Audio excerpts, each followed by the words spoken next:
जय हिंद साथियों।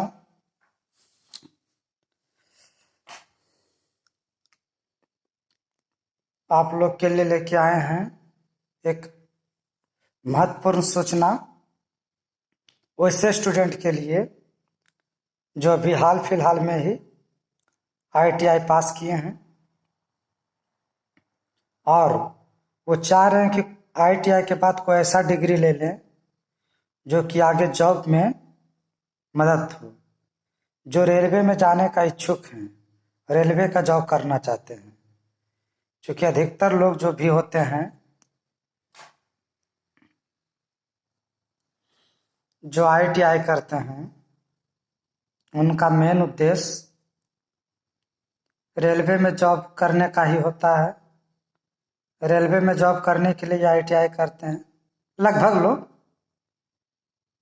तो उस रेलवे में जॉब पाने के लिए एक आसान सा जरिया, जिससे कि आपको ज़्यादा एफर्ट ना लगाना पड़े और बहुत ही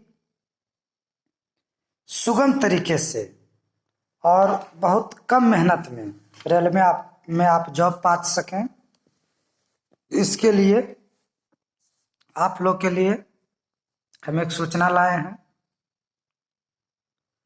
साथियों, भी आप देख रहे होंगे कि बहुत सारे रेलवे बोर्ड से, RRC बोर्ड से अप्रेंटिसशिप की वैकेंसी आ रही है। कहीं से 1700, कहीं से 1800, कहीं से 1600, कहीं से 2400। हर एक जोन से इस तरह का वैकेंसी आ रहा है अप्रेंटिसशिप के लिए। जॉब नहीं है, अप्रेंटिसशिप के लिए।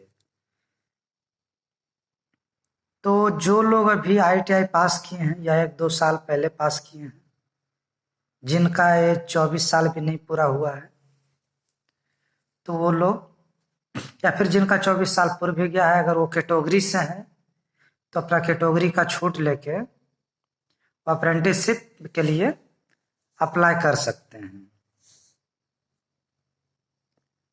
साथियों, अप्रेंटिसशिप जो है एक ऐसा कोर्स है कि इसको करने से आपको रेलवे में बहुत आसानी से जॉब लग जाएगा। क्योंकि अप्रेंटिसशिप करने के बाद तो आपका पहले 20% रेलवे के जॉब में 20% सीट आपका रिजर्व कर दिया जाएगा। जितना सीट आपका आता है वैकेंसी, मान लीजिए कि अभी पिछले नोटिफिकेशन में 1,03,000 वैकेंसी आया था ग्रुप डी का, तो उसका 20% अगर आप जोड़ते हैं तो 20% लगभग वही 20,000 कुछ सीट होगा। तो आप टोटल 20,000 सीट जो है वो आपके लिए रिजर्व है।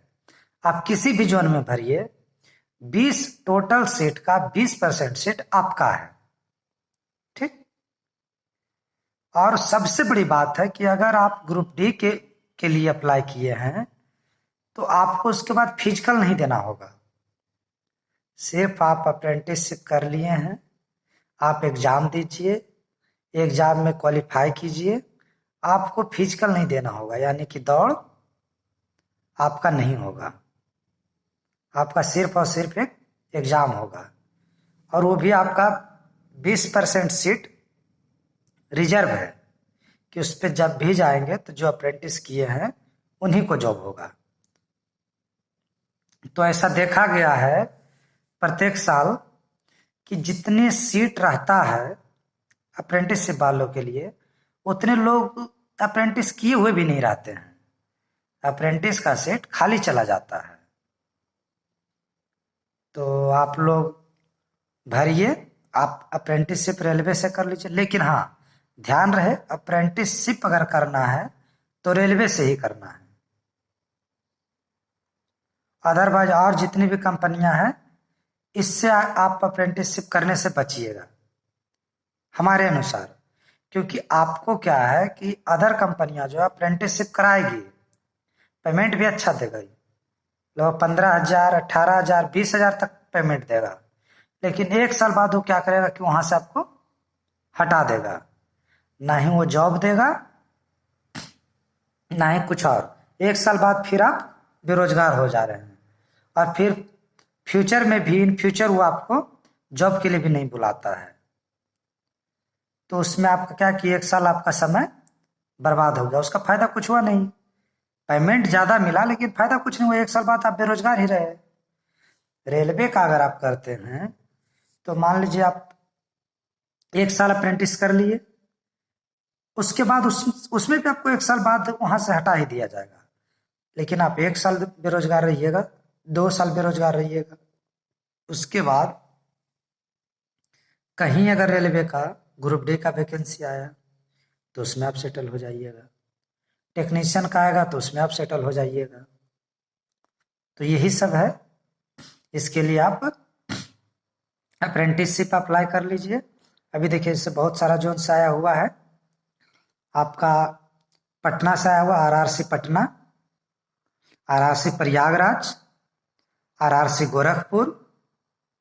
ये सब देखिए अगर आप बिहार के हैं या उत्तर प्रदेश के हैं तो ये आपके लिए बहुत अच्छा है, आपके घर में ही अप्रेंटिसशिप हो जाएगा, ज़्यादा दूर जाना नहीं पड़ेगा। तो ये सब ठीक है। अगर आपका नंबर अच्छा है आईटीआई में और मैट्रिक में, तो अगर मैट्रिक में कम नंबर है या आईटीआई में कम नंबर है तो आप फिर साउथ रीजन में चले जाइए। साउथ रीजन का भी आने वाला है, अभी आया नहीं है, अभी एक कोलकाता का आया है, पटना का आया है, गोरखपुर का आया है और प्रयागराज का आया है, इलाहाबाद का। तो फिर भी अप्लाई आप लोग कर दीजिए, अगर कट मेरिट बन गया तो अच्छा बात है, नंबर बेसिस पे मेरिट बनता है, मेरिट बन गया तो फिर बल्ले बल्ले है। तो ये सूचना आप लोग से साझा करना था। अगर किन्हीं को इन सब में कोई दिक्कत लगता हो तो फिर मैसेज करके बताएंगे, तो उसके रिगार्डिंग हम एक वीडियो दूसरा ला देंगे जिसमें कैसे फॉर्म भरना है, कहाँ ज़्यादा बेस्ट रहेगा, तो इस तरह का वो अप्लाई करेंगे। ठीक है, तो बस यही सूचना आप लोग से साझा करना था। और हाँ, एक बात ध्यान रखिएगा, जितना भी फॉर्म है आपको 11 दिसंबर से पहले भर लेना है। ठीक, और भी डेट होंगे लेकिन 11 दिसंबर तक कुछ फॉर्म है जिसका लास्ट डेट है, तो आप देख लीजिएगा, जाइए विजिट करके देख लीजिए और 11 दिसंबर से पहले भर लीजिए। Thank you.